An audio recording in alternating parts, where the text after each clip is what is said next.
शाओली मेरी रिस्पॉन्सिबिलिटी है और उसे कुछ हो गया मैं कभी खुद को माफ नहीं कर पाऊंगा। सॉरी माँ। अरे सूर्यो, कहाँ जा रहा है? रुक जा, तर्पण को अधूरा छोड़कर मत जा, दीदी का अपमान होगा।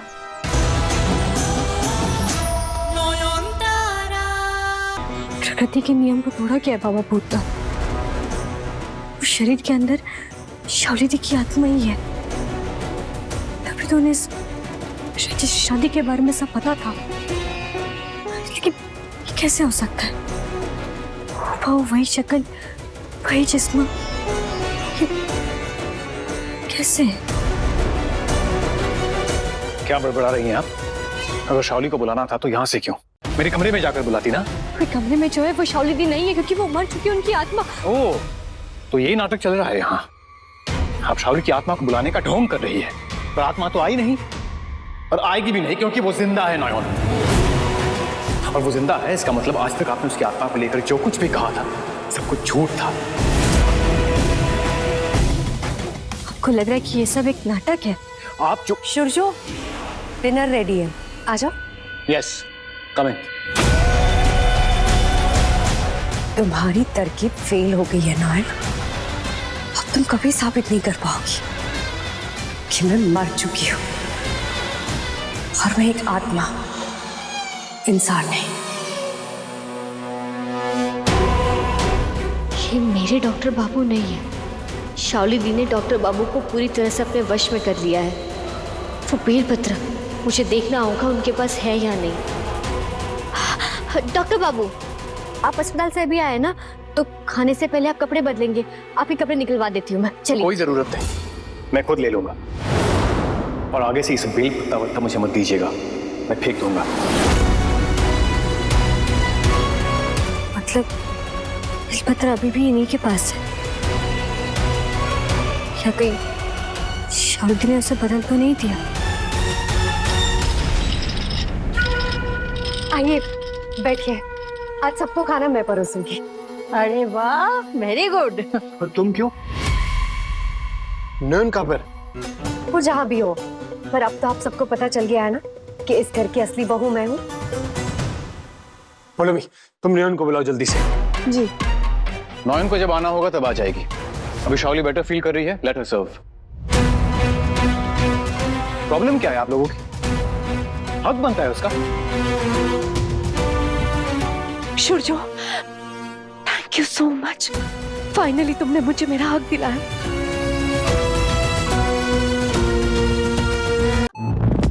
नयन, माशिमा, आप घबराइए मत, ये सब मैं आपको बाद में समझाऊंगी, पर अभी मुझे कुछ जानना है। क्या जानना चाहती हो तुम? माशिमा, क्या ये मुमकिन है कि शाओली दी जिंदा हो? नहीं, ये क्या कह रही हो तुम? ये कैसे हो सकता है? मेरी बच्ची ने मेरी आंखों के सामने अस्पताल में दम तोड़ा था। मैंने उसकी चिता चलते देखी है। जिंदा नहीं हो सकती। पर माशिमा, एक लड़की है जो खुद को शाओली दी साबित करने की कोशिश कर रही है। क्या? जरूर कोई फ्रॉड होगी, वरना तुम ही बताओ कि मरने के बाद कोई कहाँ वापस आता है?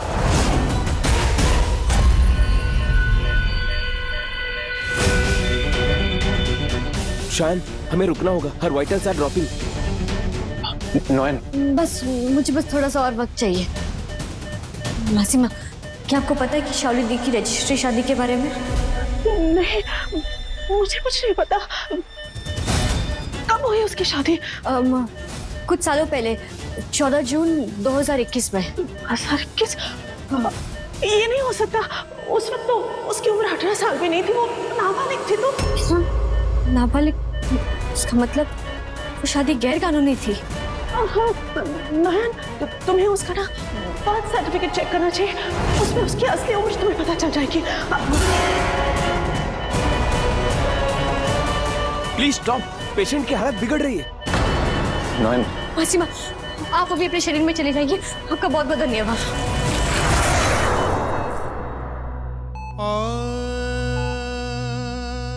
नयन सब ठीक है? सबूत हाथ आते रह गया। मैं अपने फायदे के लिए शिमा की जान खतरे में नहीं डाल सकती थी। जो अब तक नहीं लौटा, वो नोयन भी गायब है। पता नहीं मेरे पति के साथ कौन सा गुल खिला रही होगी वो। क्या हुआ? रोने और चिल्लाने के अलावा कुछ आता है आपको? वो शुरजो और नोयन दादा हॉस्पिटल में है, डॉक्टर है वो, याद है ना? और बोधी मंदिर गई है, ठीक है? मुझे खुद हॉस्पिटल जाकर देखना होगा। हेलो वकील काकू, आपने कहा था ना अगर कानूनी तौर पर कोई गड़बड़ी ना हो तो शादी जायज है, पर एक बहुत बड़ी गड़बड़ी के बारे में पता चला है। शाओली दी रजिस्ट्री शादी के वक्त नाबालिग थी, पर उनका जन्म प्रमाण पत्र कहाँ मिलेगा ये नहीं पता। ओके, तो फिर बर्थ सर्टिफिकेट उस हॉस्पिटल से मिल जाएगा नयन, जहाँ शाओली का जन्म हुआ था। वैसे ही डेथ सर्टिफिकेट भी उसी हॉस्पिटल से मिलेगा जहाँ उसकी मौत हुई थी।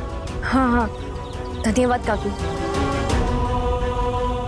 मौत का प्रमाण पत्र, ये तो सबसे बड़ा सबूत है कि शाओली दी मर चुकी है। ये मेरे ख्याल में पहले क्यों नहीं आया? मुझे पता है शाओली की मौत कौन से हॉस्पिटल में हुई थी। मैं चाहता हूँ डॉक्टर होना तो सर्टिफिकेट निकलवाने में आसानी होगी। हाँ ठीक है, मैं भी डॉक्टर बाबू के अस्पताल जाती हूँ, उनसे पूछती हूँ कि शाओली दी का जन्म कहाँ हुआ था। अगर दोनों प्रमाण पत्र मिल गए तो हम ये साबित कर देंगे कि शाओली दी जिंदा नहीं है और वो शादी भी गैर कानूनी थी। ठीक है, सही है।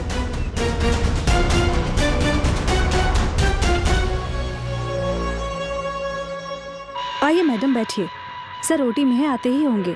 ठीक है, मैं यही वेट करूंगी। ठीक है।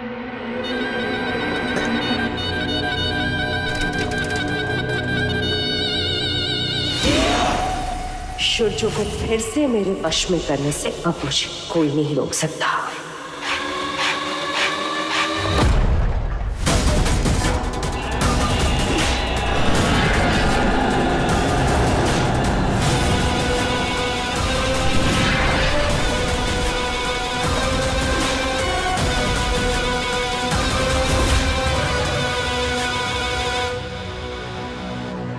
तुम यहाँ क्या कर रही हो? क्यों? तुमसे मिलने नहीं आ सकती? ओटी से आ रहे हो ना? बस भी लाए, रुको पानी लाती हूँ।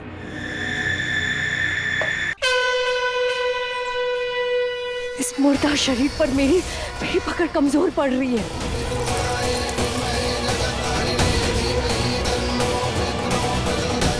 शाओली, यहाँ आके बैठो पूजा में, आओ। मैं यहीं ठीक हूँ, तबीयत ठीक नहीं है। अरे यहाँ बैठोगी ना गंगा जी के सामने, ठंडी ठंडी हवा चलेगी, तबीयत बिल्कुल ठीक लगेगी। आओ।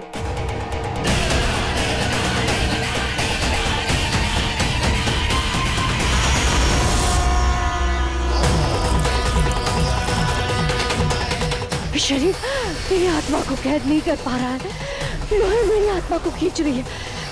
नहीं, पर मैं ये शरीर नहीं छोड़ सकती।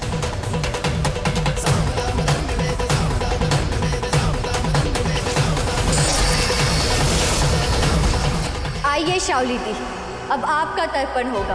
अब आपको मुक्त होने से कोई नहीं रोक सकता, आप खुद भी नहीं।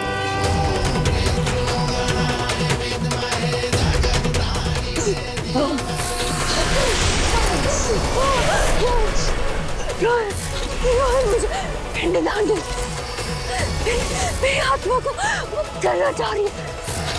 इससे मैं कि उसकी ये चाल कामयाब वजह से रोक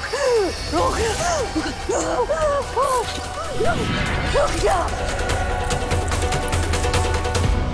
आओ बेटा, तर्पण का समय हो गया।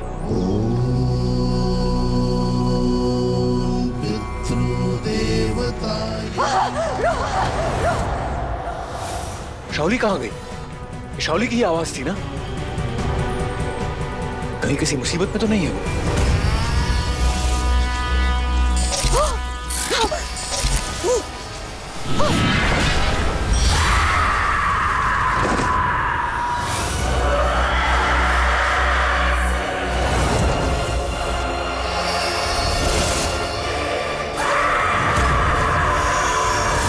बेटा, तर्पण का समय निकला जा रहा है, आप तीनों के माँ के आत्मा की शांति के लिए पहुंचाना है।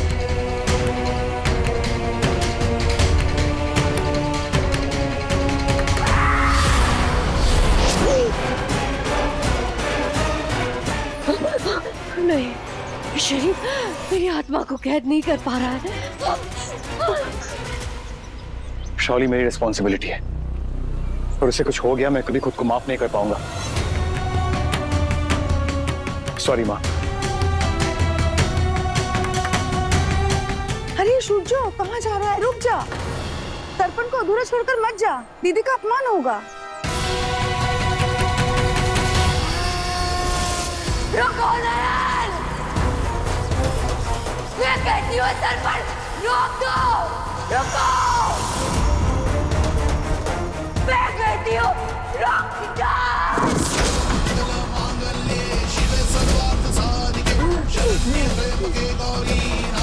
हे अतृप्त आत्मा, मैं नयन बाबा भूतनाथ के आशीर्वाद से आपको मुक्ति का मार्ग दिखाती हूँ। जिस मुंह के पिंजरे में आप कैद हैं उसे त्याग दीजिए।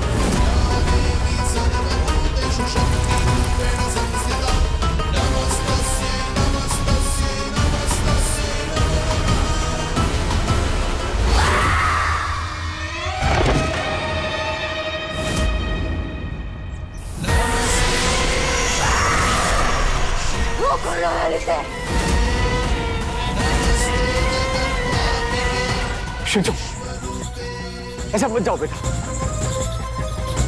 सूर्यो,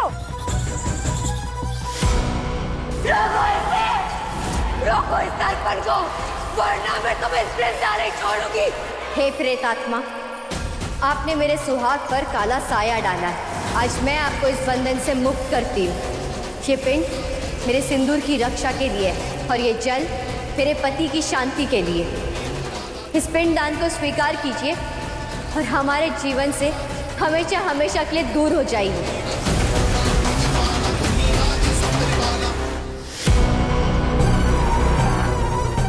I'm sorry बाबा, माँ जरूर मुझे समझेंगे। जो चले गए हैं उनके लिए तर्पण करने से ज्यादा जरूरी है एक जिंदा इंसान की जान बचाना।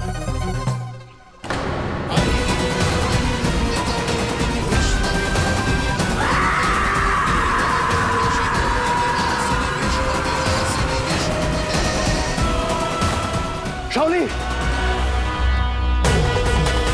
शाओली, शाओली, नयन, आपने शाओली को मार डाला। इस जलन ने आपको कातिल बना दिया।